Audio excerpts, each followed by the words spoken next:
Maligayang pagbabalik mga kasolid. Ang unang talo ng Japanese Master Naoya Inoue, sinagot na ang hamon ni Junto Nakatani. Laban ni Pamansang Kamao kontra kay Mario Barrios. Bad news, Pacquiao tulog. Yan ang ating mga pag-uusapan. At Wonderboy, may mensahe sa Angas ng Pinas. Pero bago yan, pa-like, pa-share at pa-subscribe ng ating munting channel.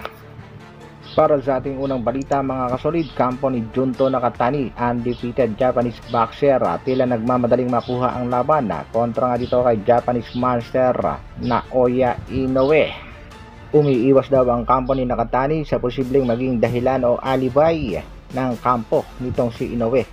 Ito nga mga kasolid ang naging pahayag mismo ng coach ni Junto. We would rather fight Inoue now than tomorrow, Hernandez said. The ring, I want to get a better version of Inoue than an older version. If we wait until next year, the excuses will be that Inoue got older. Alam naman natin mga kasolid na target ni Inoue ang laban kay Marujunak Madalev at pagkatapos di umano isusunod itong Nick Ball ng featherweight division sa taong 2026 nga daw ay ikakasambakbakang Nakatani kontra Japanese Monster. Kagad namang romesback itong si Naoya Inoue at sinabing nasa prime siya. Kahit sa susunod pang taon ay nasa prime pa rin siya at malakas na malakas pa rin. Abangan lang natin mga kasolid kung talaga bang papalaga ni Inoue itong si Junto Nakatani o pinaasa lang rin ang kanyang kababayan. Kita rin naman natin mga kasolid bilang mga boxing fans na talagang medyo humina na rin itong Japanese Monster sa kanyang mga huling naging laban. Sa katunayan ay 2 beses pa nga bumagsak itong si Inoue kontra yan sa mga Mexican boxers.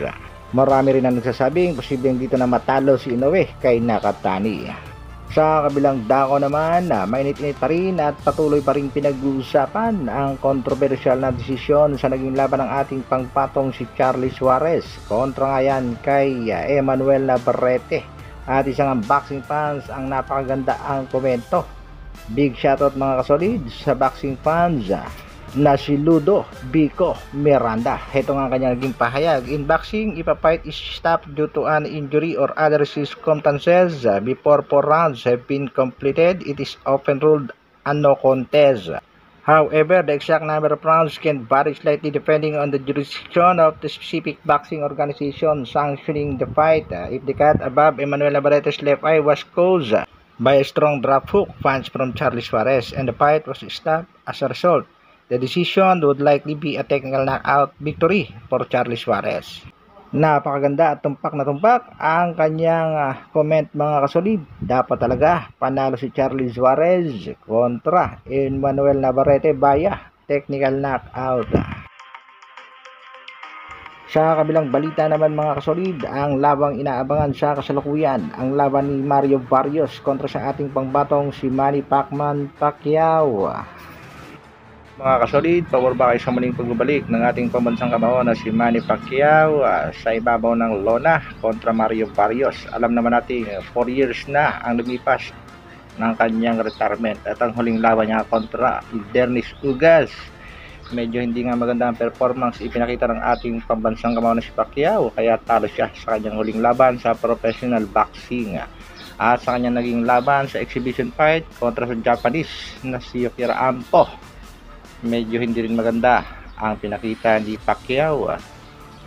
Kaya ayon dito kay Timothy Bradley, isang napakadelikado para sa ating pambansang kamao Manny Pacquiao ang muling pagbabalik sa professional boxing at kaagad lalabanan ang isang kampiyon na tulad ni Mario Barrios. Matagal nga daw di umanong natenga ang ating pambansang kamao na si Manny Pacquiao. At heto nga mga kasolid, dagdag ni Bradley, cause him to go back into retirement once again at si panigurado daw tatalunin itong si Pacquiao ni Mario Barrios. Ayon naman kay Eddie Hearn, desperate move at parang nababaliw itong si Pacquiao. Pacquiao madness, how can a guy who has not boxed for 5 years do that? Bagamat maraming hindi naniniwala sa kakayahanan ni Pacquiao, ito namang si Paul Malignani na alam naman natin mga kasolid na isa rin sa mga kritiko ng ating pangbatong si Manny Pacquiao ay tila kumambyo at pumalig sa ating pambansang kamao na si Pacquiao. Ayon kay Malignagi mga kasolid, ay posibleng ang talunin ni Pacquiao itong si Mario Barrios dahil sa lahat daw ng mga kampiyon, itong si Barrios ang tila pinakamahina.